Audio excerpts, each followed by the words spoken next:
Dan memang Bapak dan saudara-saudara, orang-orang yang rajin salat berjamaah diberikan kemudahan, diberikan kelapangan, dimudahkan segala urusannya oleh Allah Subhanahu wa taala. La yusibuhu fukran fid dunya, tidak akan diberikan kefakiran dunia.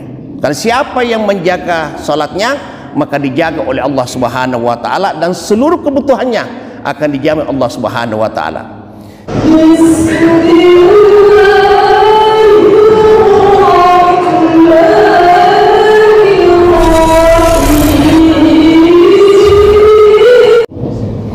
Bismillahirrahmanirrahim. Assalamualaikum warahmatullahi wabarakatuh.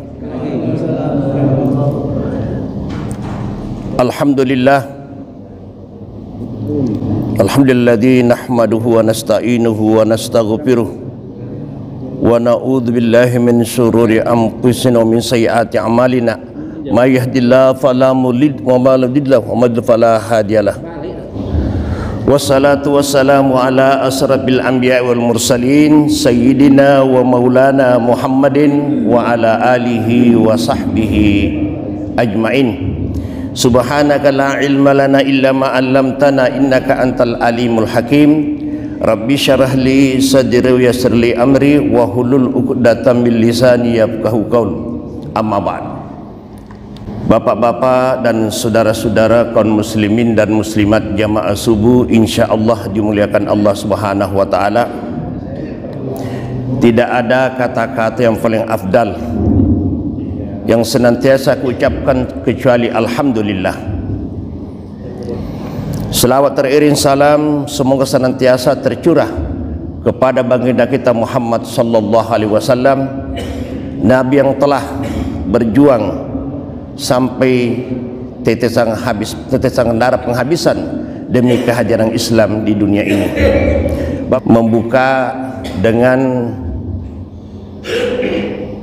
motivasi beramal agar kita senantiasa istiqamah menjalankan perintah Allah Subhanahu wa taala. Di dalam sebuah hadis dijelaskan, kun aliman au muta'alliman au mustami'an au muhibban fala takun hamisa fatahluka. Kata Nabi, kun aliman, umatku itu harus menjadi alim, harus menjadi ulama, harus umatku banyak ilmunya, terutama berkaitan dengan pelaksanaan sholat. Untuk menjadi ulama sesuatu yang sangat sulit sekali. Banyak adik-adik kita diantar oleh kedua orang tuanya ke pesantren dengan harapan kelak akan menjadi ulama. Di tengah jalan kandas, karena memang al-ulama'u warasatul anbiya, ulama itu pewaris para nabi.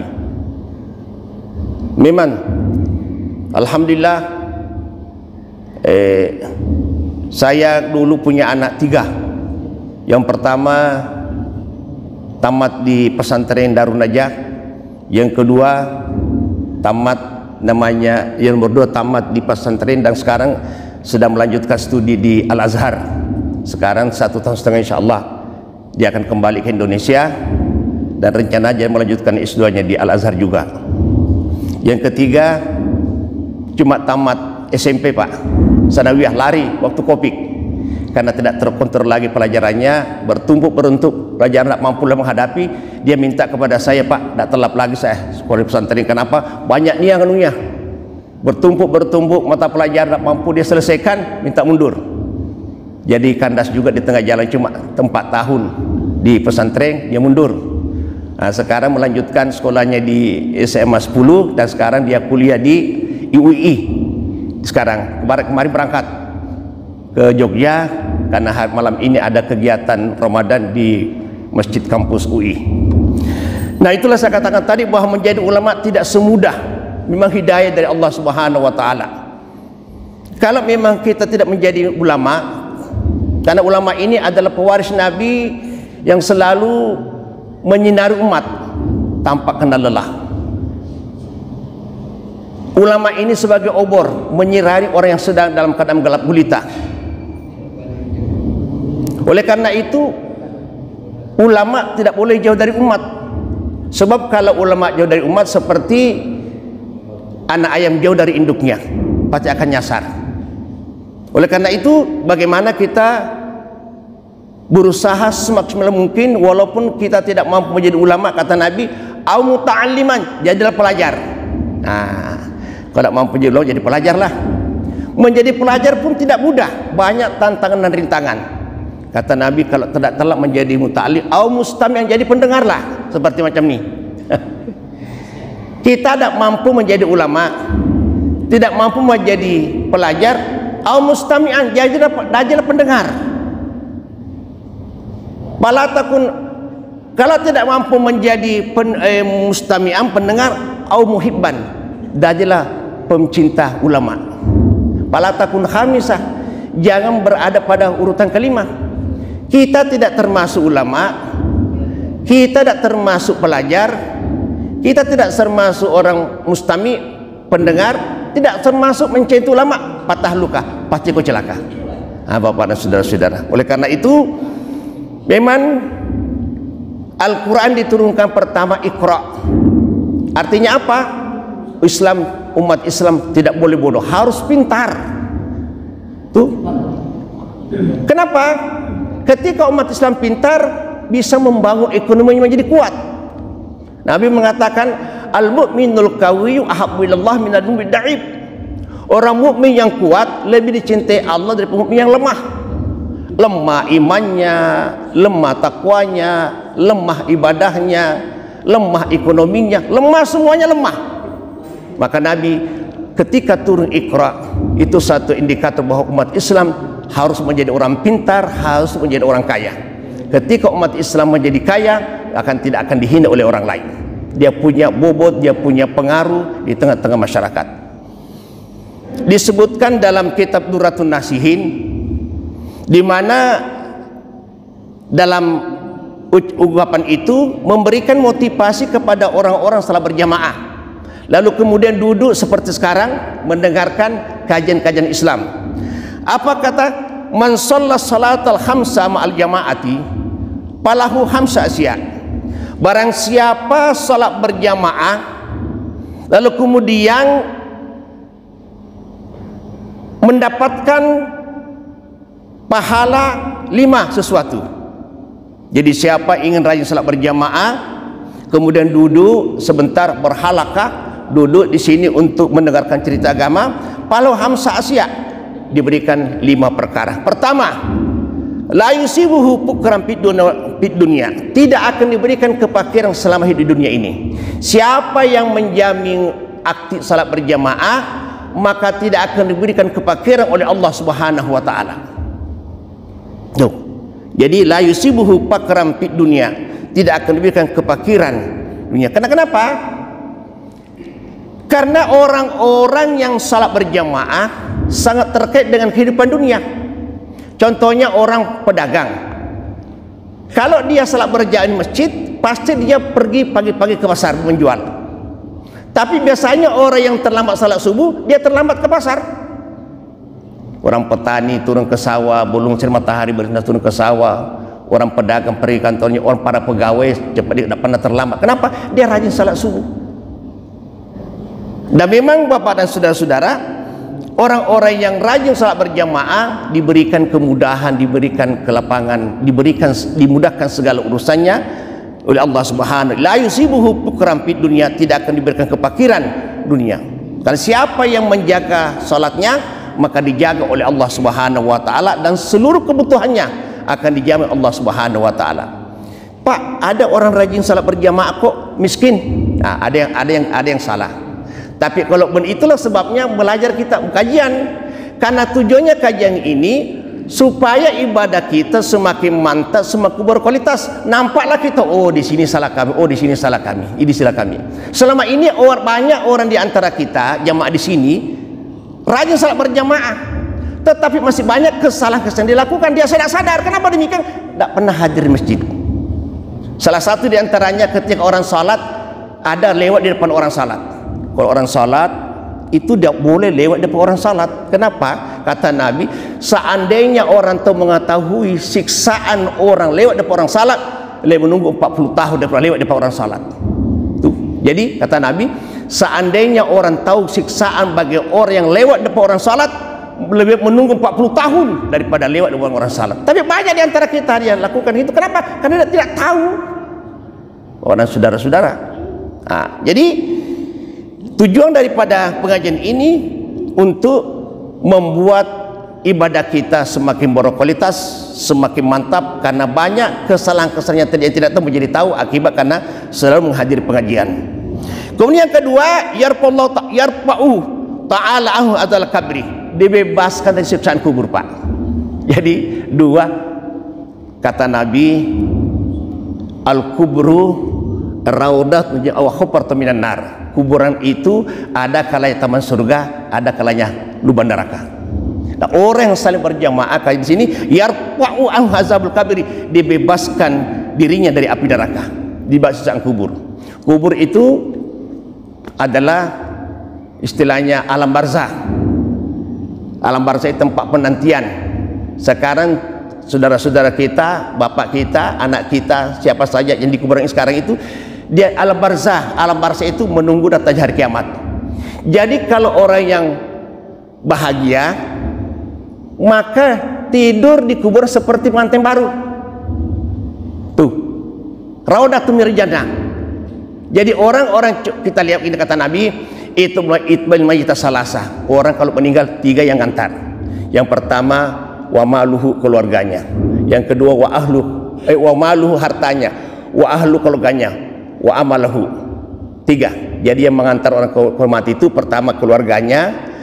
Kalau punya mobil Alphard, diantar Alphardnya, amalnya. Setelah dikuburkan, setelah dikafani, dikuburkan dan dibacakan talakin, yarji'ani, balik dua, keluarga dan hartanya. Wa bakamalu, tinggal amalnya. Jadi tiga yang mengantar, dua yang balik, satu yang tinggal. Apa yang tinggal? Amal kita. Nah, orang-orang banyak amalnya ini, kata Nabi, siapa yang mengamalkan surah Al-Mulk setiap pagi dan petang, maka dibebaskan diri dari siksaan kubur. Tabarakalladzi biyadihil mulku wa ala kulli syai'in qadir. Itu salah satu ayat diamalkan, diberikan keluar, diberikan keluasan dalam kubur kita, dan salah satu di antaranya bebaskan dari api neraka dan kubur. Jadi orang-orang yang di kuburan itu, maka orang-orang yang rajin salat berjamaah diberikan kebebasan dari siksaan kubur. Di mana kubur ini, kata Nabi, kalgarikil mutagawis, seperti orang timbul tengah di tengah lautan. Bidoa min ahlihi, senantiasa menunggu pertolongan doa dari keluarganya masih hidup.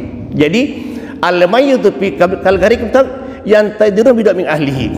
Orang-orang di kuburan itu laksana orang di tengah lautan tenggelam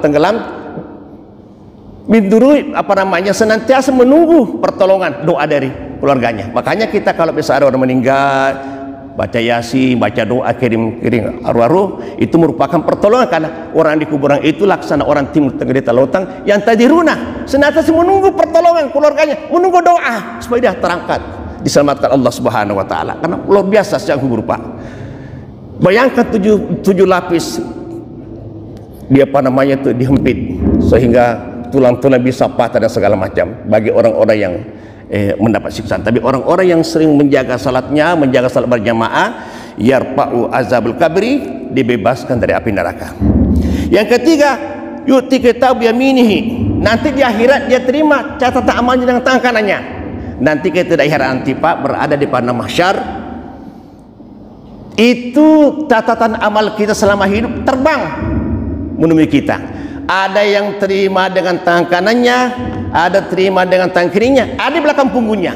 Salah satu di antara ciri orang yang bahagia nanti, dia akan menerima catatan amal dengan tangan kiri, tangan kanannya. Nah, orang salah berjamaah menerima catatan amal dengan tangan kanannya. Itu pertanda bahwa kita akan diselamatkan Allah Subhanahu wa taala.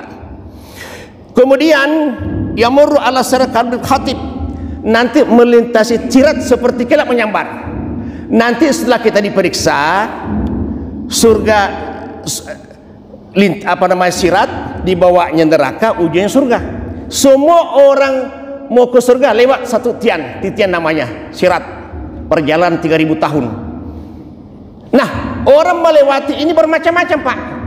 Ada orang melewat sudah sampai di surga, hanya satu kedipan mata. Ketika orang pertama datang ke surga, terkejut, rupanya ada orang pertama kali datang. Dia kira dirinya yang pertama, ternyata ada yang mendahului dia. Terkejut dia, Masya Allah, saya kira yang pertama-tama masuk surga, rupanya ada mendahului saya. Ditanya dia, Pak, apa amal apa Bapak lakukan di dunia kok bisa mendahului saya? Saya tidak tahu, saya katanya, langsung ke surga. Aku tidak lihat neraka, tidak lihat timbangan, mizan, hisab, tidak tahu, langsung ke surga. Apa amalan apa Bapak lakukan? Dulu waktu di dunia kalau bersedekah rahasia, maka Allah masukkan surga dalam rahasia juga. Jadi rupanya orang itu dimasukkan surga Allah dalam keadaan rahasia, tidak tahu penghisaban, tidak tahu mizan, tidak tahu di segala macam, langsung ke surga. Waktu di dunia kalau bersedekah dalam keadaan rahasia, tidak ada yang tahu, maka Allah masuk ke dalam surga dalam keadaan rahasia. Masya Allah. Jadi yang kedua, ada orang lewat di sirat itu seperti pesawat tempur Amerika. Ada orang lewat seperti Garuda, ada lewat seperti kereta api, ada lewat seperti motor, dan ada orang naik sepeda, dan ada orang jalan kaki. Yang paling celaka, kepalanya di bawah, kakinya di atas, begitu masuk cemplung ke bawah. Jadi kita melewati sitian. Dan orang rajin berjamaah, orang rajin menjaga salat berjamaah, yang murru ala sirat khatib, melewati sirat seperti kilat menyambar. Luar biasa. Nah, yang kemudian yang kelima, yudkhulullahu ta'ala jannata bila hisabin wala azabin, dimasukkan surga Allah Subhanahu wa ta'ala tanpa dihisab. Masya Allah. Jadi ada 5 keistimewaan orang-orang yang menjaga salat berjamaah. Pertama, la yusibuhu bukran fid dunya, tidak akan diberikan kepakiran, artinya dicukupkan seluruh kebutuhannya. Yang kedua, dibebaskan dari api neraka. Yang ketiga, menerima cahaya amalnya dengan tangan kanannya. Yang keempat, melewati sirat dengan seperti kilat menyambar. Yang kelima adalah dimasukkan surga Allah Subhanahu wa ta'ala tanpa dihisab. Itulah barangkali sebagai pembuka bagian ini. Mudah-mudahan minggu berikutnya nanti kita lanjutkan. Akhirul kalam, wabillahi taufiq wal hidayah. Wassalamualaikum warahmatullahi wabarakatuh.